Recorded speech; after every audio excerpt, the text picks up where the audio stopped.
تو میرے عزیز بھائیوں، کسی اور کو اپنا فکر ہو یا نہ ہو، ہمیں تو اپنا آپ سوچنا چاہیے۔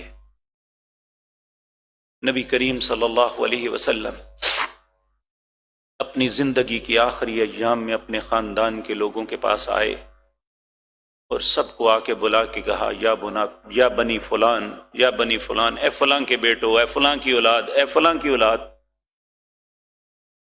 کہا اگر کسی نے کسی کا مال مارا ہے، حق چھینا ہے، زیادتی کی ہے، وہ آج واپس کر دے۔ یہ نہ سمجھنا کہ محمد الرسول اللہ تمہارے رشتہ دار تھے صلی اللہ علیہ وسلم۔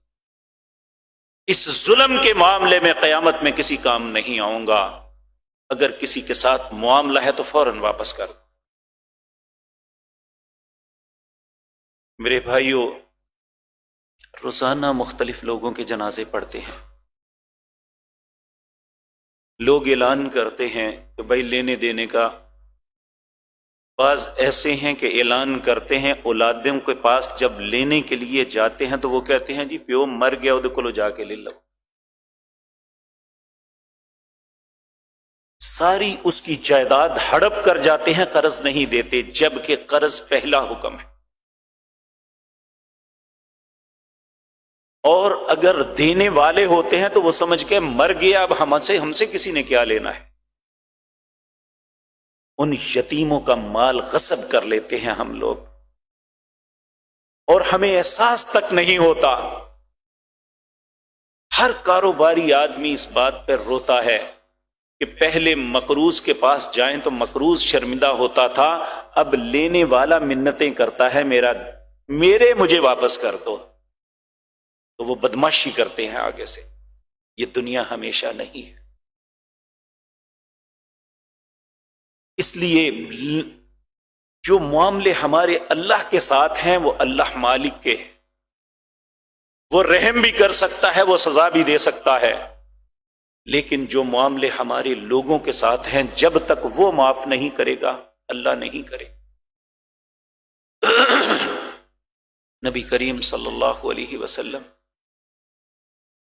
آپ نے ایک دن اپنے ساتھیوں کے پاس بیٹھے ہوئے تھے اور پوچھنے لگے مل مفلس، بتاؤ مفلس کون ہے؟ لوگوں نے عرض کیا مفلس وہ ہے جس کے پاس مال و دولت نہ ہو۔ آپ نے فرمایا نہیں، میری امت کا مفلس وہ ہے جس کے پاس نمازیں بھی ہیں، روزے بھی ہیں، حج بھی ہے، خرچ کیا ہوا مال بھی ہے، بہت سے ذکر اذکار اور اچھائیاں بھلائیاں ہیں۔ جب وہ قیامت کے دن بڑا فرحاں خوش اللہ کی بارگاہ کی طرف جا رہا ہوگا تو رستے میں کچھ لوگ اسے گھیر لیں گے اور اللہ سے التجا کریں گے، اے میرے مالک اس نے مجھے گالی نکالی تھی، اس نے مجھے مارا تھا، اس نے میری عزت کو پامال کیا تھا، اس نے میری زمین کو چھینا تھا، اس نے میرا حق بغیر رشوت کے نہیں دیا تھا۔ تو نبی کریم صلی اللہ علیہ وسلم فرماتے ہیں کہ اللہ حکم دیں گے فرشتوں کو، اس کی نیکیاں جو ہیں وہ جس کو جتنا ظلم ہوا تھا اس مقدار کے مطابق تقسیم کر دو۔ اس کی نمازیں، اس کے روزے، اس کے دیے ہوئے مال، خرچ کیے ہوئے مال، اس کے حج اور عمرے ان مظلوموں کو دے دیے جائیں گے۔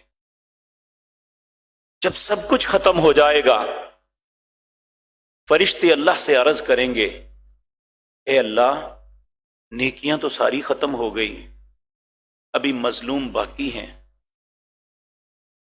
اب کیا کریں؟ ان کا معاملہ کیسے ہو؟ تو اللہ رب العزت فرمائیں گے ان مظلوموں کے گناہ اس کے اوپر لاد کے اسے جہنم کا ایندھن بنا دو۔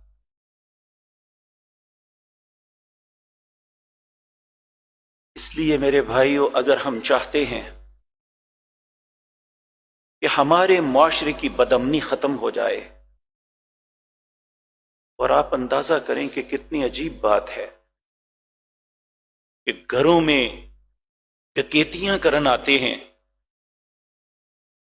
مال بھی چھینتے ہیں اور مارتے بھی ہیں، بہنوں بیٹیوں کی عزتیں بھی لوٹتے ہیں۔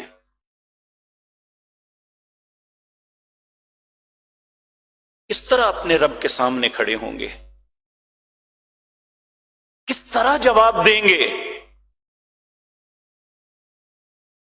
اور شرمناک بات تو یہ ہے کہ جب یہ پکڑے جاتے ہیں تو ان کو پروٹیکشن دینے والے وہ ہیں جنہیں ہماری حفاظت کی تنخواہ دی جاتی ہے، ان سے پیسے لے کے دوبارہ اس کام کے لیے، ظلم کے لیے چھوڑ دیا جاتا ہے، ہر قاتل سے پیسے لے کے چھوڑ دیا جاتا ہے، ہر مظلوم کو سسکتے تڑپتے ہوئے اس کے خلاف فیصلے دیتے ہیں ہمارے ججز۔ اس طرح اس معاشرے میں امن ہوگا؟ تم ایک نہیں 1,00,000 محکمے بنا لو، اس معاشرے میں سکون اس دن آئے گا جس دن عدل کی حکومت قائم ہوگی، مظلوم کی داد رسی ہوگی اور ظالم کو اس کے ظلم کی سزا ملے گی، حقدار کو حق دیا جائے گا اور فراڈی اور ٹھگ کو جیل کی سلاخوں کے پیچھے ڈالا جائے گا۔